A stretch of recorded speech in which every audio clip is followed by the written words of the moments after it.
Welcome, welcome. What's It's going on, Toddcast guys? time. Yep. It's Thursday. It's Toddcast time. Time to Toddcast.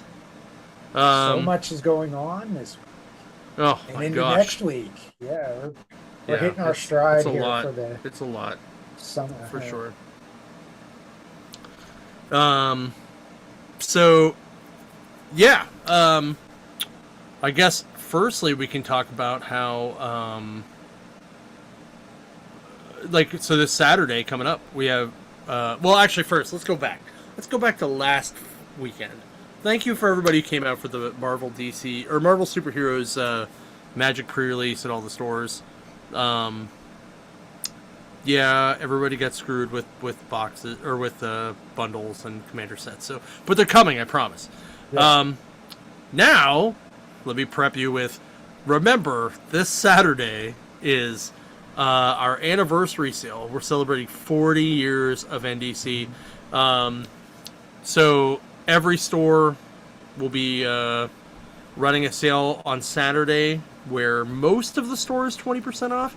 Basically, it's TCGs and tournament entry is what most of the stores are excluding. There might be one or two other things depending on the store, but you're gonna have to go in to find out. But all of our dollar books will be 40 cents for one day only in the stores. Then next weekend, 4th of July weekend, if you don't really care about hanging out with your family or celebrating the 250th years of the U.S., you can come to the warehouse in Elwood, and we're opening on Friday at 8 o'clock at night, and we're staying open until Sunday at noon. Consistently a 40-hour straight chunk. So it's 40 hours of 40-cent comics. All the dollar books in that building are going to be 40 cents a piece. It's going to be nuts. So where are you putting the cots at for to sleep? Well, so Jason's doing the first shift from like 8 to 10, I think. And then Bob's coming in from 10 to 6, and then Jason's coming back. And then he's doing 6 to 8, or 6 to noon, that giant stretch. But I'm gonna probably be there from like 3 till 8, maybe. Mm-hmm. It really just depends on who's doing fireworks when, because I don't want to get stranded, like watching fireworks somewhere, or get caught and screwed getting stuck Yeah. in fireworks. So yeah, it's going to be a lot of fun. We're very excited about these two sales. I've had a lot of people messaging about the warehouse sale. And oh yes, and we will be able to take credit cards at the warehouse starting this weekend. Actually, I know, crazy. Uh, we have some other cool stuff that we just announced today, or that we're announcing over this weekend. So the PSO, the Pittsburgh Symphony Orchestra, got in touch with me, and we are giving away 2 tickets to Arcane, the League of Legends TV show Scoring, with the guy that scored it on July 9th. It's a Thursday night. Unfortunately, I will not be attending that at all. I'll be driving. Actually, I'll be already in Southern Indiana at that point. So, by the way, there's no podcast that night. But if how do you win said tickets? Well, first off, there's 2 things. One, you can use the code. It's Jinx something. Hold on, let me find it real quick.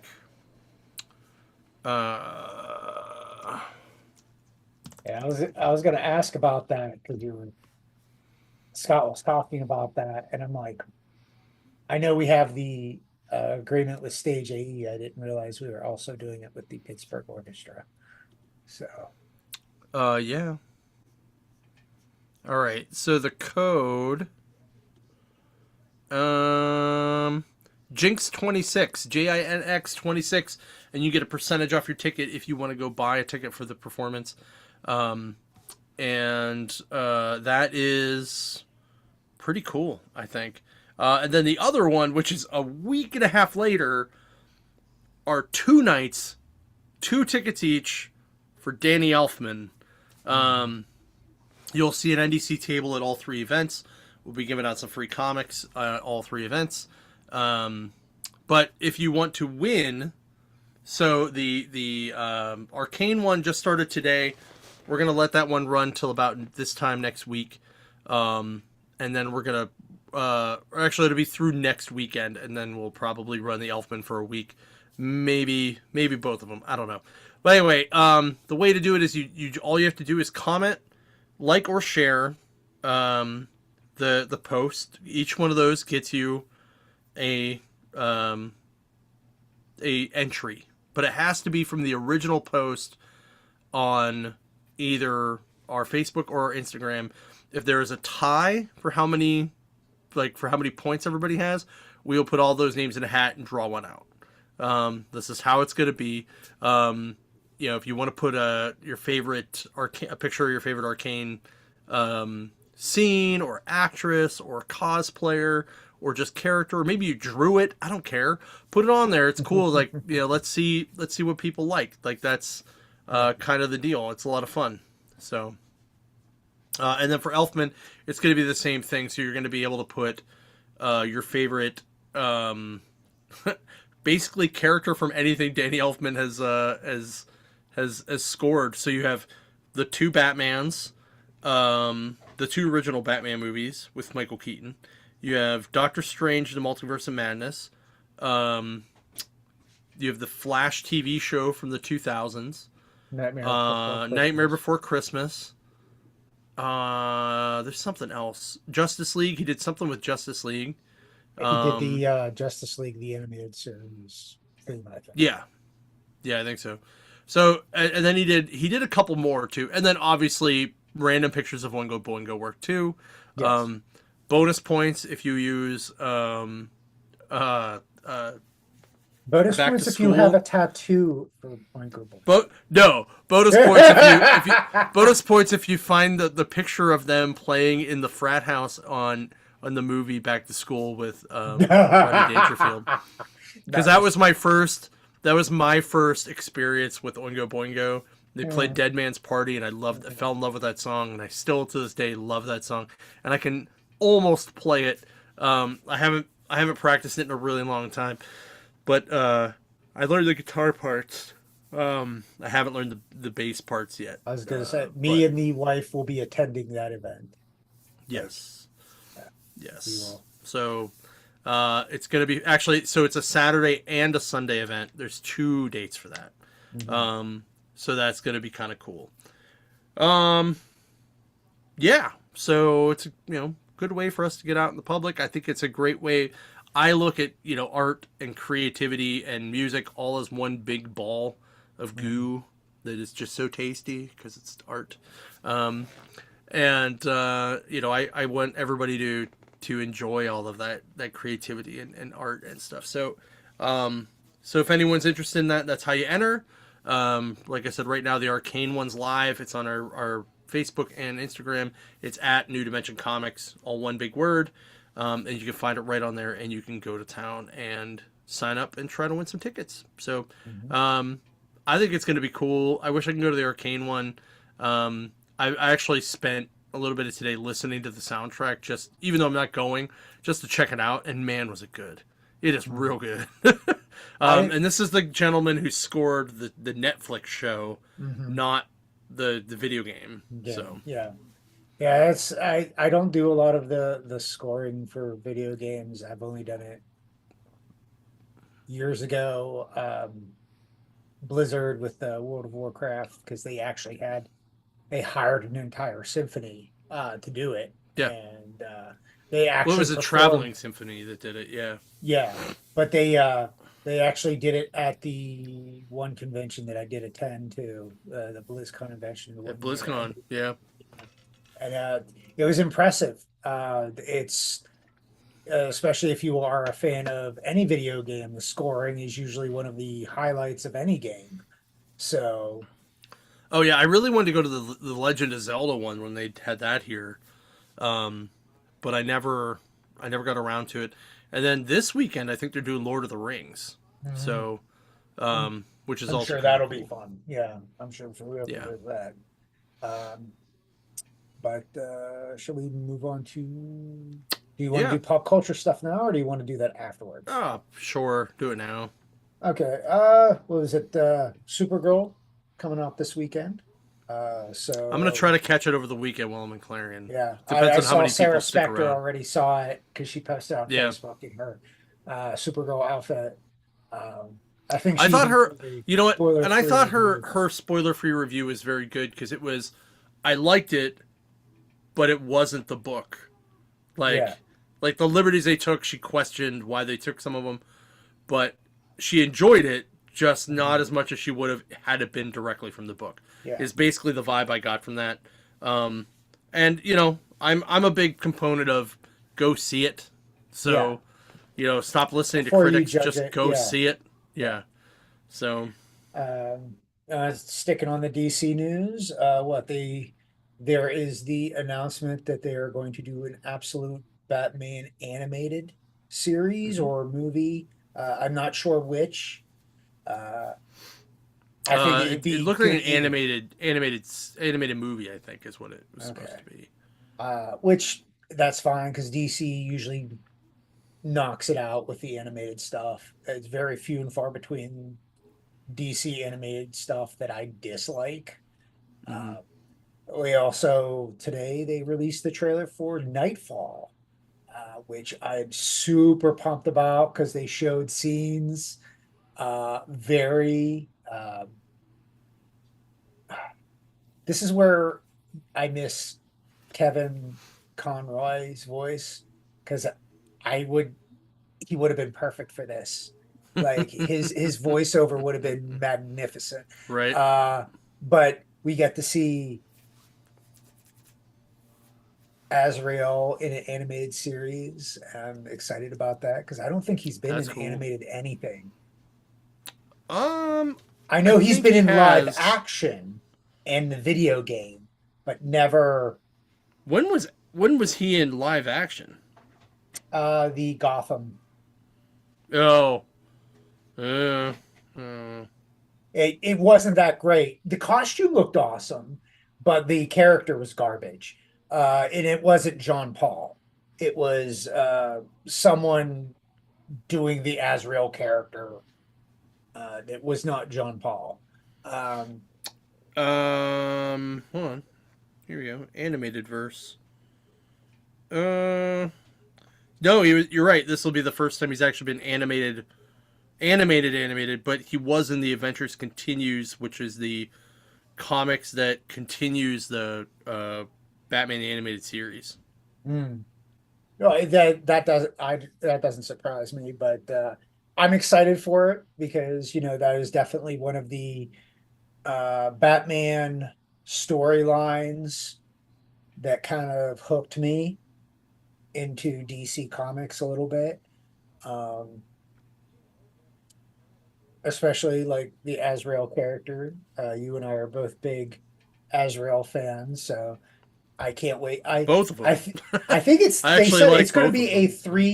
it's going to be a three-part series, which that means they're going to do Nightfall, um, Night Quest, and um, what's the other one?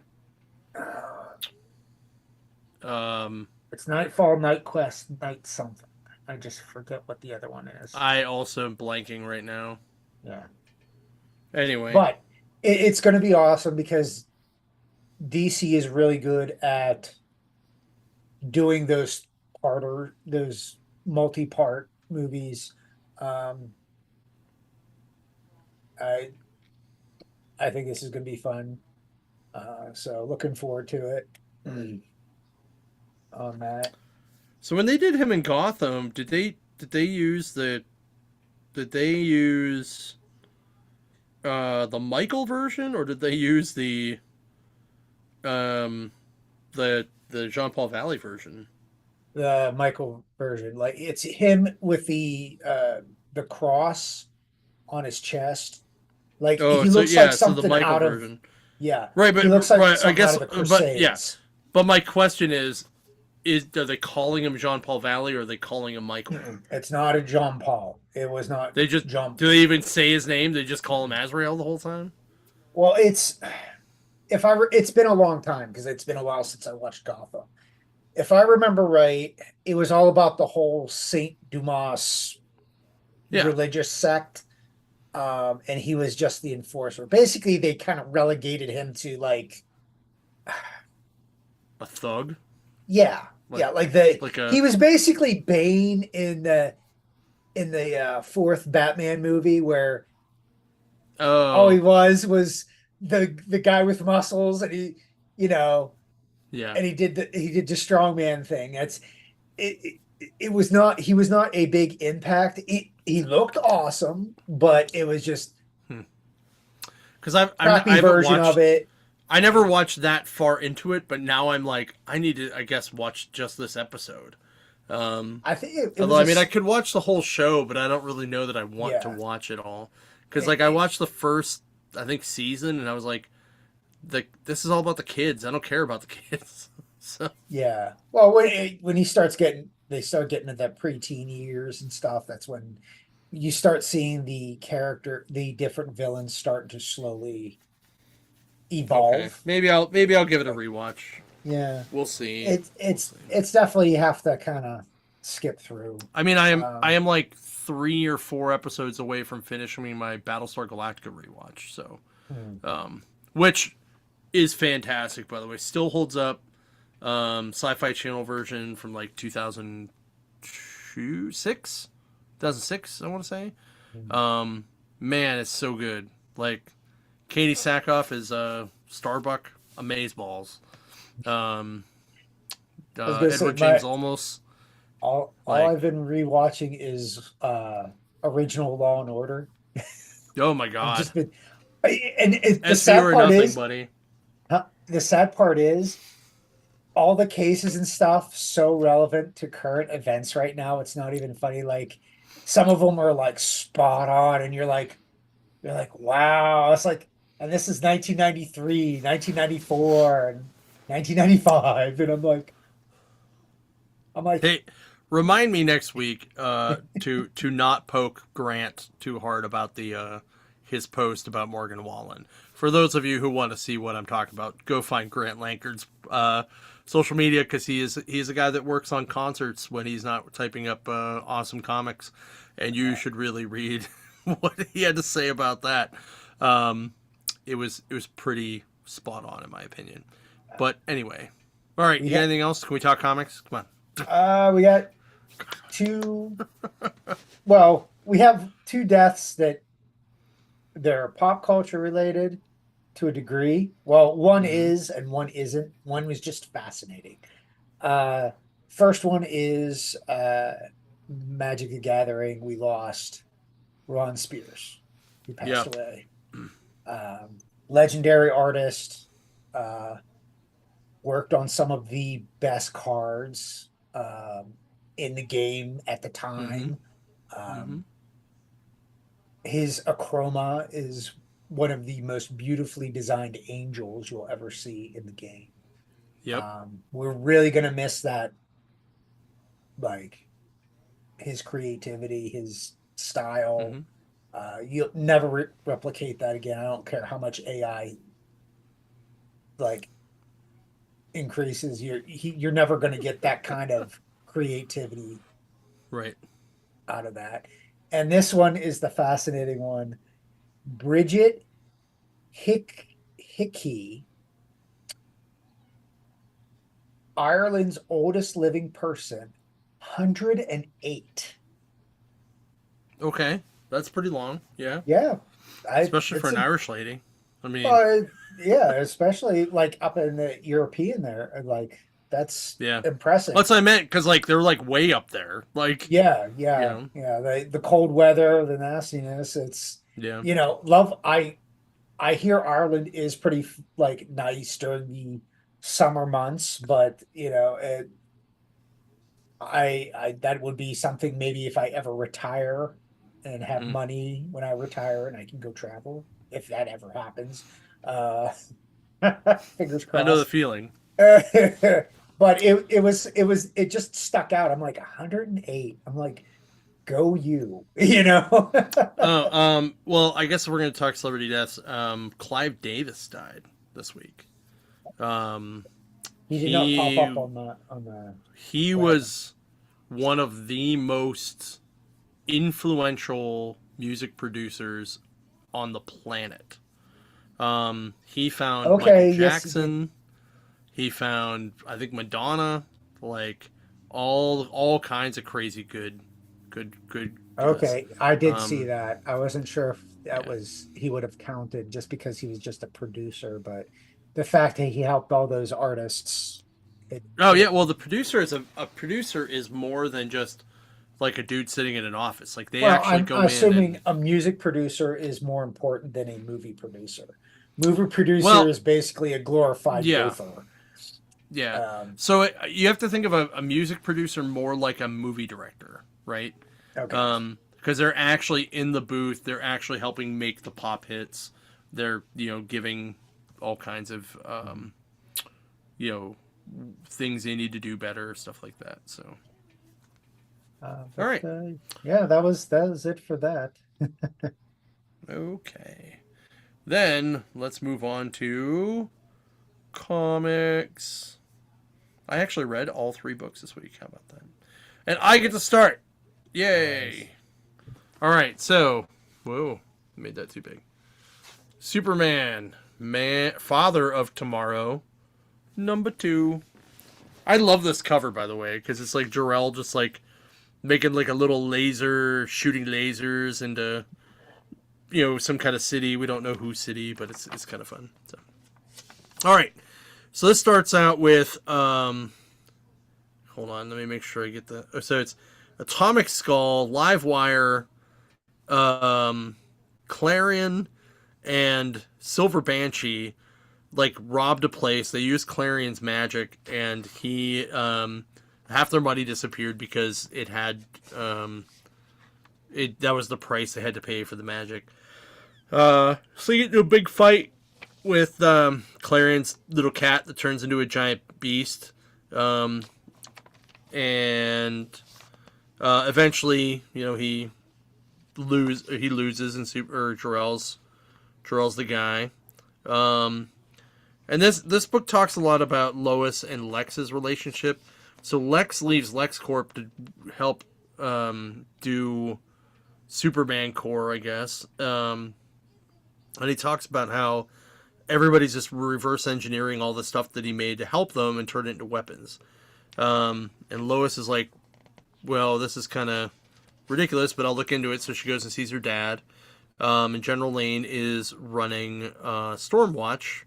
And he will not deny or confirm that, they're doing said things for the government. And then there's like a nice montage of like Superman helping things out. Like he beats Starro in Coast City. He helps a guy in Central City beat cancer. In Smallville, he makes robots that'll lift bales of hay. Metropolis, he's like beating the shit out of Mongol. And he's having a party, and the Justice League is there, but it's like, so the Atom, Dr. Hoshi, Dr. Light, Mr. Terrific, and Barry Allen Flash, and they're just all kind of basically being like, well, what do we need to do if he can just do everything? And like how people are just like, the whole thing just is a lot of talk about reverse engineering. And then Lex turns on everybody and unleashes the Parasite. The Parasite comes out and tries to beat him up. And this is the best General Lane freaking line in the book. Son, if you keep campaigning for an ass whooping, you're gonna get elected. I just thought that was a great line. Superman beats the shit out of him.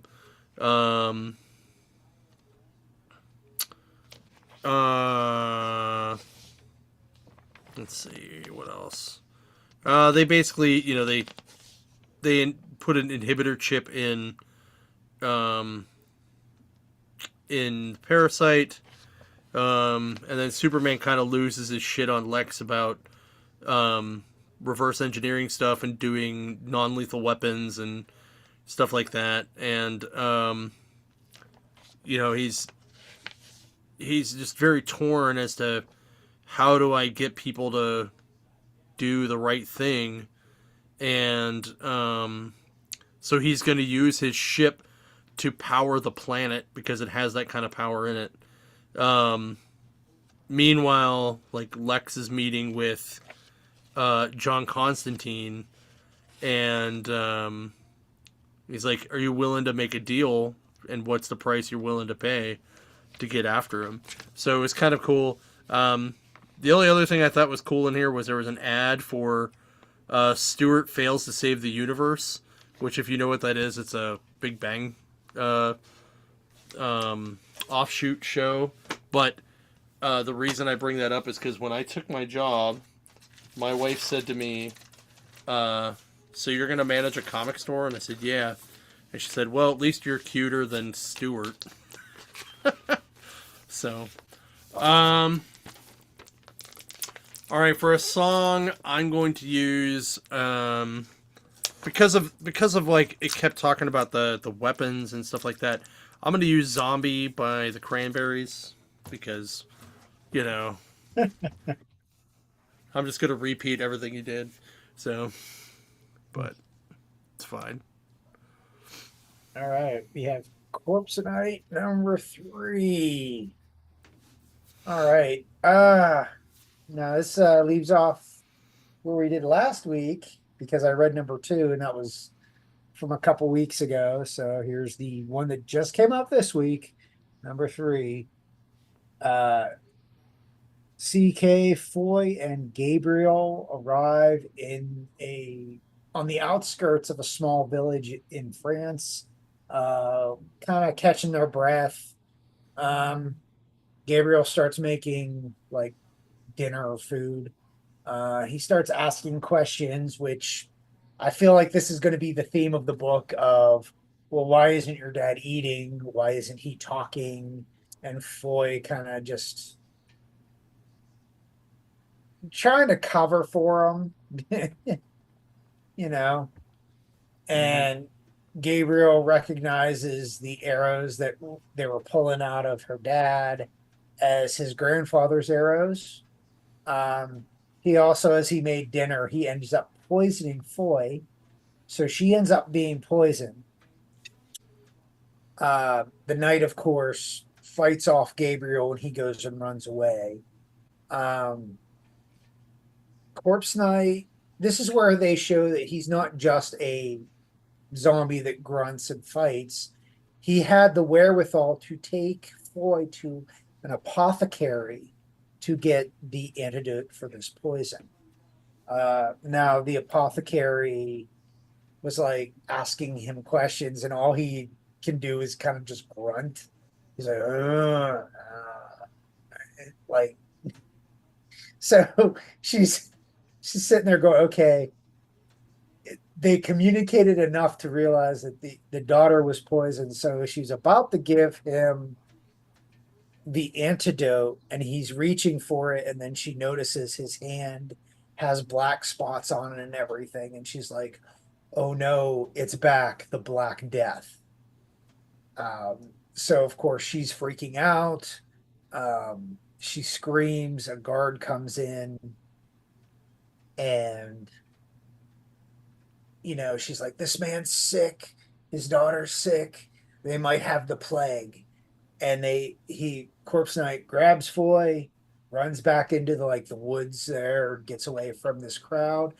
They get back to the path and they're kind of working their way around the forest. They run into a couple of nuns who happen to need aid. Their wagon tipped over, then their horse is stuck. Corpse Knight actually helps them, and they said, "Because you helped us, we can help your daughter." So the daughter has a dream of her mother as a zombie. Um, she wakes up uh, cured. Um, and then the nun, the one of the nuns was, who was, I guess she's the head nun or whatnot, is telling her that Joan of Arc is not too far away and they're close to that meeting. But she's like, you may have to be careful though, because your father has many enemies. And we get a little bit of backstory about Foy's father that we did not know before the story even started. That he was part of the wardens, which we got referred to in last issue. Um, that he basically, it was a kind of the heavy-handed knights of the Mad King uh, Charles, and her father was a part of that faction. Um, and she can tell because of the sword that he carries with him. And Foy, of course, is like, well, he's just a farmer. He would never do that. You know, he's a kind man, this, that, and the other. Um, and he's actually being very friendly towards the other kids in like where the nuns are at, and he's helping like feed the kids with apples and stuff. So he's definitely like not your average zombie in this. We're getting a little bit more humanity out of it. Um, but I really am enjoying this book. I have the sneaking suspicion that the entire story is just going to be a giant sad sack, like sad story, like across the board. Like things are going to go completely wrong more than they already have. Um, and since they were talking about Black Death, I'm going to use the song Black Death by the 80s metal band Gravedigger. Nice. Deep cut.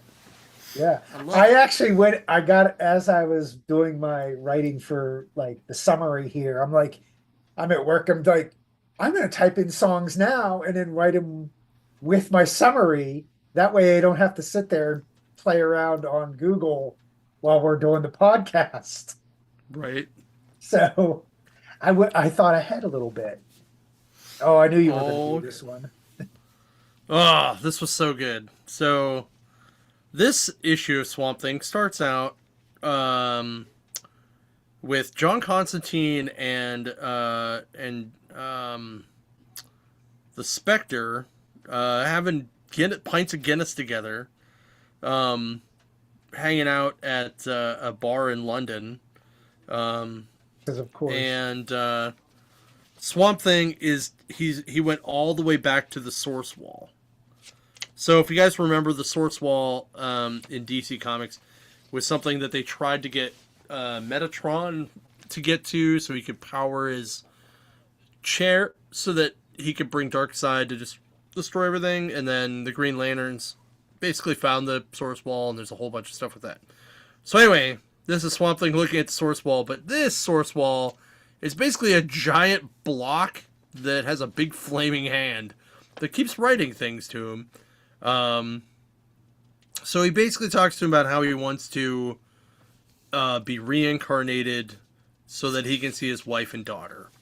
So while the Source Wall is doing that, Arcane is literally just ahead at this point, because this book takes place right after the Watch, or not after Watchmen, after Sandman.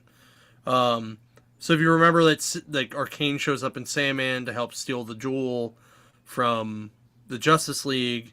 So after that happens, like, he basically gets his head cut off, and now he's in hell, and he's just ahead. So he convinces one of the demons to basically throw him in a pit and make him a giant body and have him come back. Meanwhile, Constantine is trying to figure out a way to help Swamp Thing and figure out where the hell he is. So he goes to Arcane's sister, and then they end up down like in his dungeon. There's a moment where you see Darkseid and Metatron talking about the chair. Then Swamp Thing is reincarnated as a little tiny plant on the side of a giant mountain.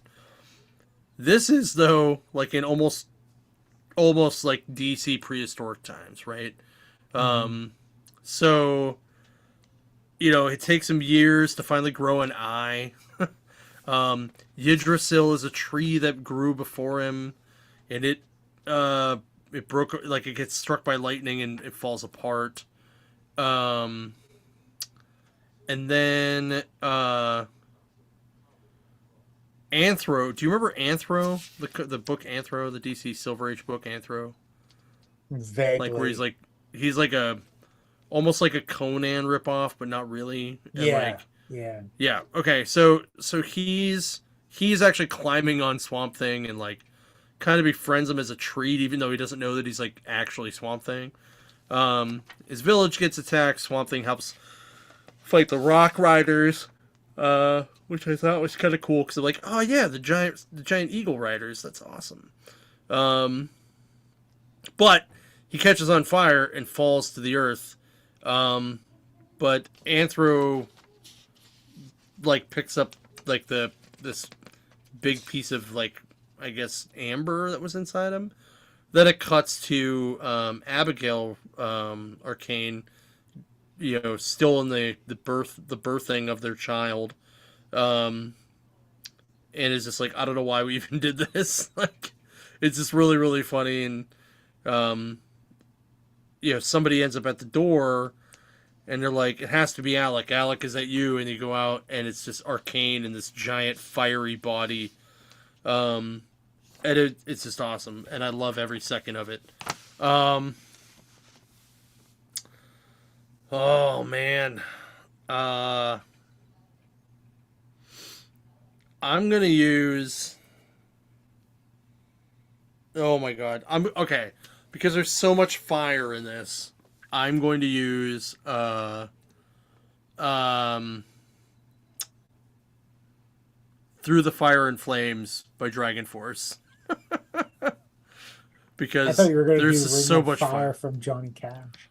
Well, no, I actually was thinking Firewater Burn by Bloodhound Gang. Like that would, cause then we could just be singing like let this motherfucker burn. Um, but that's pretty much what I loved about it. It was a great book. If you like old Swamp Thing, this is a great story that's actually coming out that was originally a Vertigo book. Mhm. It's awesome. All right, we got Diablo number 3.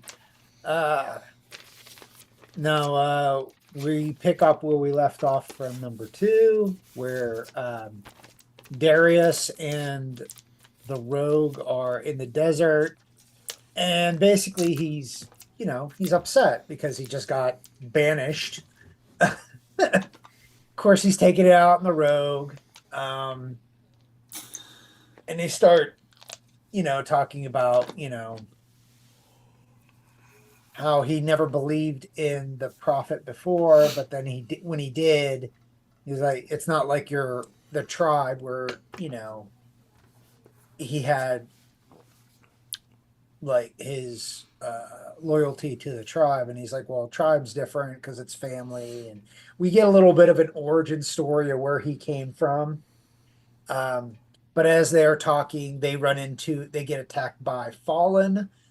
For those who don't know what Fallen are, they are the little demons that sit there and go, and they jump around. They're usually red, but the higher you go in Diablo, the different colors it becomes, and they're harder to kill. Um, and of course, they don't have any weapons on them or anything, so they escape by hiding and dodging. They end up falling into an underground cave, which, again, if you've ever played Diablo, there are underground caves that you can go into and kill monsters and find treasure. And that's exactly what happens here. In the underground cave, they find undead. They beat the undead. They find a couple of chests with some weapons and some armor. So they put those on. They get back up to the surface, where the fallen that that attacked them were waiting for them. So they finished off the fallen, um, and they head back towards the camp. And even though Darius is banished, he said, I can protect them from afar. Well, when they get there, they notice that everybody's on the ground. So they got closer to the camp, and everybody in the camp is slaughtered, like killed, like horrifically. And the Rogue and Darius are now on a mission to find out what happened and who did this. And that is the end of that. And I found a really good song to go with this one. One Man Stands by Anthrax. Ooh, good cut. Ooh, I was on the nice. ball this I was on the ball today with Nice. picking out the stuff. That's awesome. That was a good one. That was a real good Yeah. one. All right, my next book is Hornsby and Halo. Number 14 from Ghost Machine, Tomasi. I could not say Senjeberg. Pete Senjeberg is the other creator. So this starts off with Halo and Hornsby in their human forms of teenage kids being like, why is Tommy like coming through and throwing $100 bills at everybody and doing stuff? And so he's in Warwick, New York, and he's shooting t-shirts, he's doing all kinds of stuff in the Hope and something else parade. Hope and Fun Wonderland tour is what he's calling it.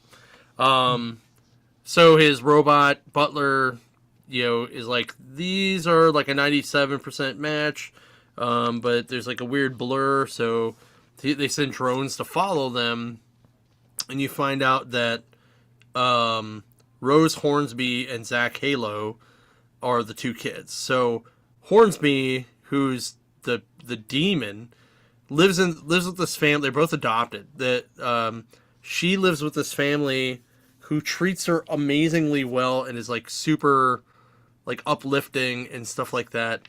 While Zach Halo works or lives with this family with morticians in a funeral home, and they treat him like crap. So there's like some there's a very good like understanding their parental relationship moments here. And then at night they sneak out, and Tommy and his robot are like, what's going on? Where are they going? So they follow him to this cave. You see someone wrote "unbelievable" on the wall, and Tommy thinks that it's his parents. Well, the robot's like, we gotta go now. So Sterling takes this hit of two demons flying out. They grab Tommy as he flies away.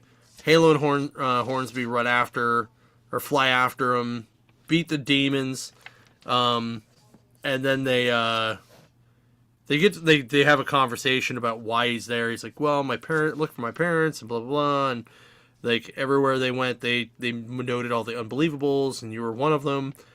And he's like, do you know if they're dead or alive, or in heaven or hell, is what he wants to know. And they're like, well, there's only really one place we can tell. So we're going to go to purgatory. And he's like, oh, sweet, let's go. He's like, whoa, whoa, whoa. And they like put a blindfold on him. And Hornsby says, being only human, if you saw purgatory, you'd go mad. And he just goes, make it tight then. Nice and tight. And I'm just like, ridiculous. So they go to purgatory, and they meet with basically like what the hell's his name? Kato, who's basically like the ferryman, right? And he's like, nope, they're not in heaven or in hell or in purgatory. And because Tommy's like, please answer me. He's like, refrain from touching me. Otherwise, you will find yourself turned into a pile of salt. And I thought that was another really great line in this book. So anyway, he tells them that they're not dead. So they come back out. Kids turn normal. They find that there is a military drone following him. So they all get in Tommy's, I guess, like RV, and they go to an old storage bunker that his parents had, and they give it to Halo and Hornsby, and it's like totally loaded. It's got like a pinball machine, like all kinds of cool stuff. And then they're like, well, I guess we should go and find the next people. So they ride out with them, and they show up in Olympia, Washington, and they answer the door, and it's the Rockefeller's house, and he goes, "Hi, I'm Tommy Townsend III. I'm looking for a family from the future." And I'm just like, that's awesome. The other cool part is there's this huge map at the end, and where the Holiday Heights are is Harmony, PA, which is just north of Pittsburgh.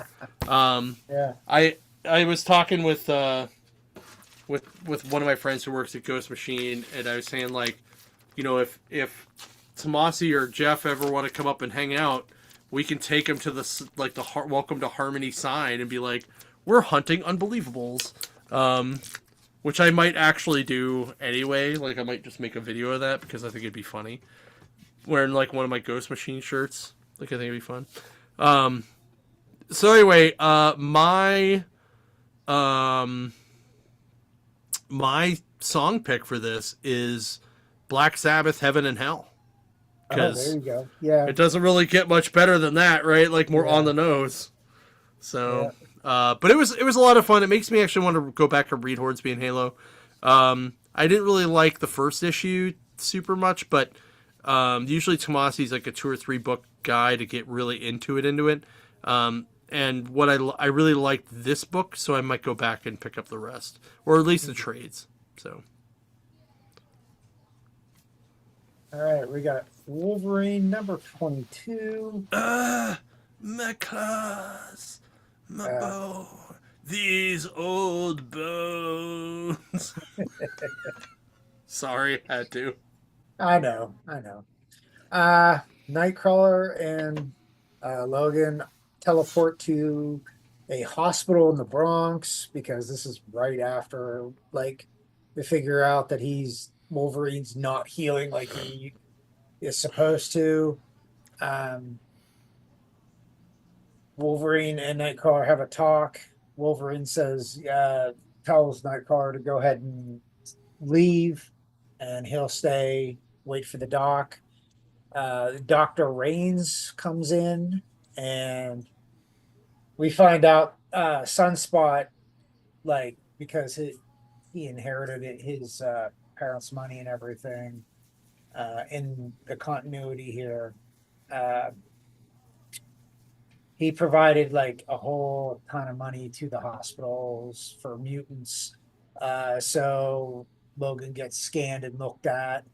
They're finding that there is something going on with his healing factor to the point where it's almost like he's a normal human being. Like, it's super, super slow. And the doc's like, I got to do more tests and whatnot. But she said someone's doing this on purpose, though. This isn't like the last time where this is a natural thing with your body.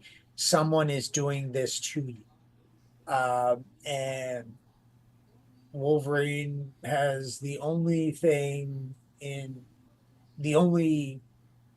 his mind was something having to do with Department H, because he has been fighting with Department H in this part of the series. Between Adamantine and Department H, he's been battling them both.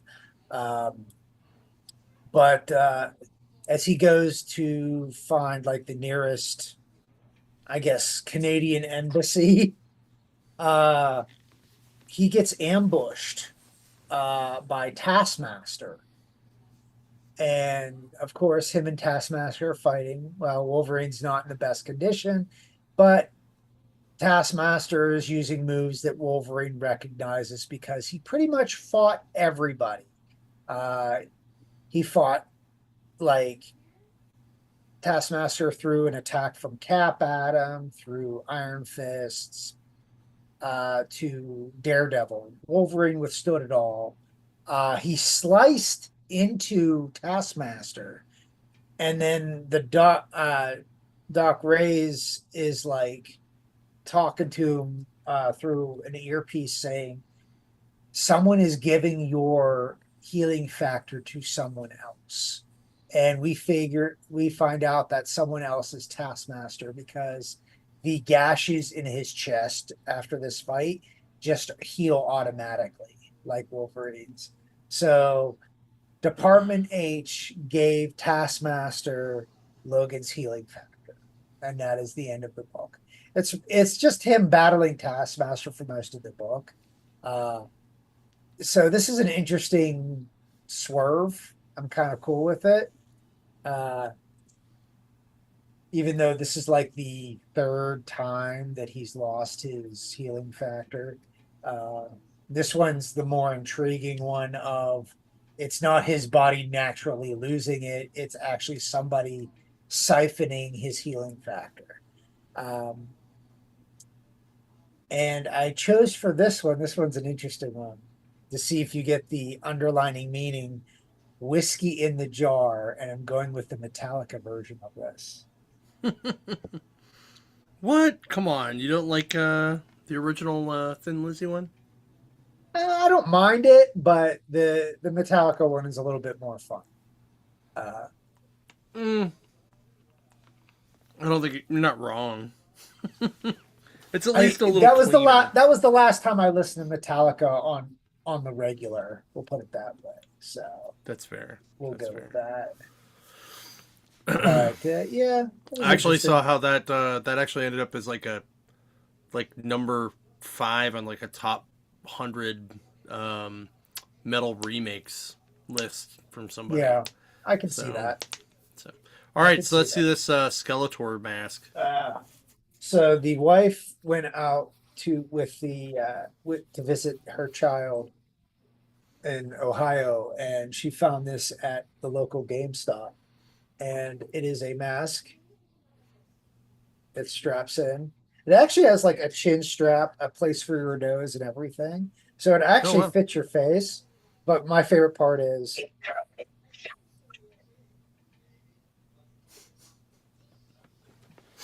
Nice. I guess there's like 10 other sayings he goes with too. And I'm like, Is okay, one of them are any of them "Shut up, you boob"? no, Oh, no, damn that would have been the best part. No, Yeah, that'd have been. And there's awesome. there's no yeah. Oh, either, what? so- No, yeah. Oh, yeah. Meh. And then I figure I'll show this off since I bought this day. Is we picked up a collection. Mm-hmm. And try to get the glare off. There you go. There we go. And that gentleman had some interesting books. This is the one that caught my eye because even though I have this issue and it is signed by all everybody else that was involved in Sandman, I was missing Neil Gaiman's signature. So here is official Neil Gaiman signature, and that's this one right here. So I forget who the other person that signed it. it is Chris Bocciolo. Bocciolo, yeah, the actual artist. Yeah. Yeah. I don't The think you cover had him artist, I either. think. So that's. So these are probably like the last two. Oh, he's not the signatures cover artist. He's not. That's definitely not a Bocciolo cover. No. Then he's the interior cover artist. Then Hold on, I Interior can tell you who artist. did what. Maybe. That was Death One, right? yeah. Well, this is the High Cost of Living series. Right, which is what they did as the last episode in season 1 Yes. of Sandman. Mhm.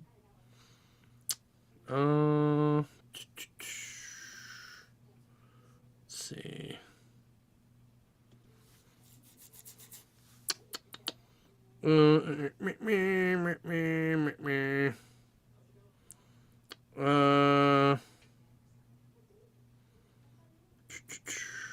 because the covers are not by him.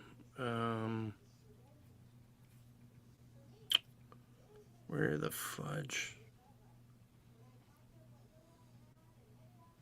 Oh, Dave McKean. Dave McKean. Okay. I thought it was McKean. Because he did pretty much all of the Sandman. Yeah. So, like I said, I think the only one that I don't have anybody involved in the Sandman series is Sam Keith, which that's going to be very difficult. Impossible to now. find. Yeah. Yeah. Well, you have to find a third one that's signed by Sam Keith somehow, even though he didn't work on that book. So, No, but he was involved in the Sandman, and it was definitely like, oh, I was like, God damn. Cool. All right, guys. Well, that's pretty much all we got for this week. Don't forget to come out for some cool stuff on Saturday. Also, you spend $40, you get a free NDC koozie. And if you spend $40, you get your name to put in for our friends at Dave & Buster's. Gave us a $50 play card, not a gift card, a play card. So you can just literally go in and play games for $50 worth of time. So each store has one to give away. So you can't, or I don't care if you win like more than one store, sure. Like, thanks for coming out. That's the way I'm looking at it. Who do that, John. Yeah. If you're at the warehouse and you spend over $40 this weekend, we do have some there as well. We'll probably have some leftovers set up there for the 4th of July weekend too. So that's pretty much it, guys. Thanks for watching. Remember to support your local comic shop. If it's us, even cooler. And we will catch everybody next week. And we'll be joined with our friends from Comicsburg to talk about another Kickstarter they got going.